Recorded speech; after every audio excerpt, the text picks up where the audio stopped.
Hello everyone, Jill Whalen here. I've been away for a little bit. I'm on a retreat in Martha's Vineyard, which is a little island off the coast of Massachusetts here in the US. This retreat is all about the stuff I talk about here. I think they call this retreat Dissolving Habits or something like that, but it doesn't really matter what it's called. It's all the same thing, but the retreat's been really good. We've been, getting to hear from some speakers that have been interesting, and a lot of free time to do stuff that we like. And my husband's here with me. But so I got a chance to do live right now, so I figured I would do it. Hi, Deborah. Figured I'd do one now.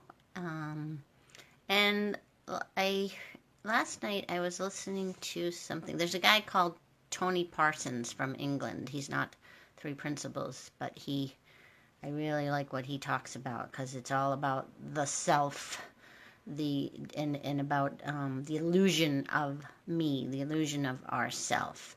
And to me, that's a big key to peace of mind is when we realize there is no self. But he said something yesterday that in the thing I was listening to that struck me as interesting, and I'm sure I've heard him say it before, but I heard it in a new way.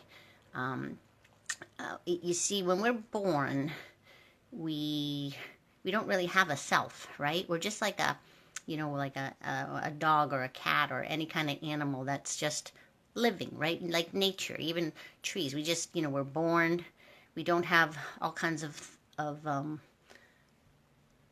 we don't have a self yet. And, I think even psychologists have determined that sense of self comes at a couple years old, maybe, something like that. And they've done all kinds of tests on babies where they can tell that.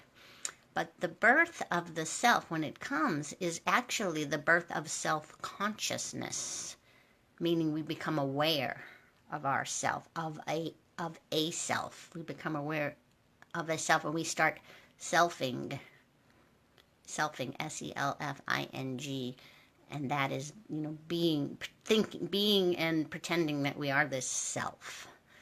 And that's, I'm always telling you in these videos, each thing I tell you, this is the cause of our suffering, and each thing is in some ways. And this self-consciousness, being aware of this self, having this self that gets formed within us, is what creates the suffering, because we don't actually need a self to survive in this world. Animals don't have a sense of self, and they survive.